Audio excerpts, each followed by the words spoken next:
Looking for a fast-charging, ultra-responsive stylus for your iPad?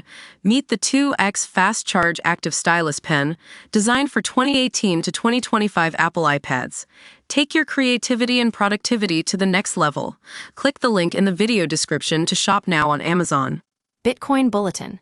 Bitcoin's uptrend in Jeopardy as tariff uncertainty lingers. The world of finance is always full of surprises, and when it comes to Bitcoin, nothing seems out of the ordinary. But what happens when two major players in the market, ETFs and corporate treasuries, decide to support its uptrend? We're looking at a fascinating scenario where these institutional investors are betting big on Bitcoin's success. The reason behind this is quite simple: uncertainty. In this case, it's not about Bitcoin itself, but rather the looming threat of tariffs. Yes, you heard that right, tariffs. For those who may not be aware, tariffs refer to taxes imposed by a government on imported goods and services.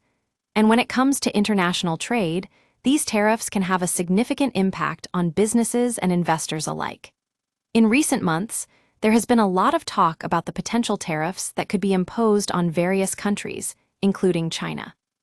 Now, you might wonder how this relates to Bitcoin. Well, here's the thing. Many of the major players in the market, including ETFs and corporate treasuries, have been investing heavily in cryptocurrencies like Bitcoin. And when it comes to these investors, uncertainty is a big word. They're always on the lookout for opportunities to make a profit, but they also need to be careful not to get caught off guard. So what happens when tariff uncertainty lingers?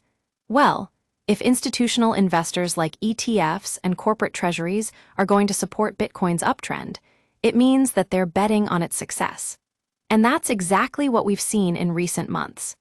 Bitcoin has been making significant gains, with many investors believing that it's a safe haven asset during times of economic uncertainty. But here's the thing: this isn't just about Bitcoin itself. It's also about the broader implications for the market. When institutional investors start to take notice of something like Bitcoin, it can have a ripple effect on the entire market. And right now, that ripple is causing quite a stir. So what's next? Well, as we all know, the world of finance is always full of surprises. But one thing is certain: Bitcoin is here to stay. And with institutional investors like ETFs and corporate treasuries supporting its uptrend, it's clear that this cryptocurrency is going to be around for a while. That's all for today's episode of Bitcoin Bulletin. Thanks for tuning in, and we'll catch you on the flip side.